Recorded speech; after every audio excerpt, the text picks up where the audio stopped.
Amazon puede leer un dato de una tabla con miles de millones de registros en un milisegundo y sin despeinarse el día de más tráfico del año. La base de datos que lo hace posible se llama DynamoDB. En los próximos minutos, ¿por qué es tan rápida y en qué se diferencia de las bases de datos de toda la vida? El concepto de la clave que decide si DynamoDB vuela o se arrastra. ¿Y por qué aquí no existen los cruces entre tablas y eso te obliga a pensar al revés? Vamos.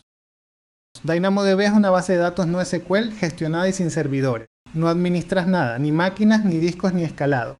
Guarda los datos en formato clave y valor o como documentos y no te obliga a definir un esquema rígido de antemano. La diferencia con una base de datos clásica como las de RDS, aquellas guardan filas y columnas con relaciones entre tablas y las consultas se hacen con SQL.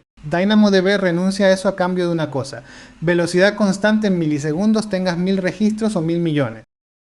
¿De dónde sale esa velocidad? De la clave de partición. Cada elemento tiene una clave que decide en qué trozo físico de disco se guarda. Si eliges una clave que reparte bien los datos, todo vuela en paralelo. Si eliges una que amontona todo en el mismo trozo, ese trozo se satura y se arrastra. La clave es la decisión más importante.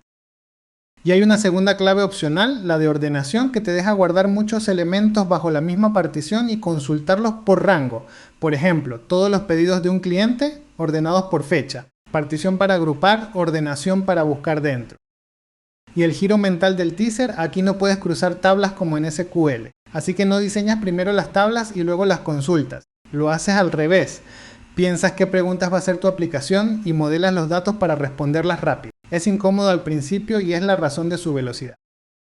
¿Para qué brilla? Para cargas enormes y constantes, sesiones de usuario, carritos de compra, videojuegos, sensores del Internet de las cosas. Cualquier cosa que reciba muchísimo tráfico y necesite respuestas instantáneas. Para consultas complejas y flexibles, en cambio, sigue ganando la relacional.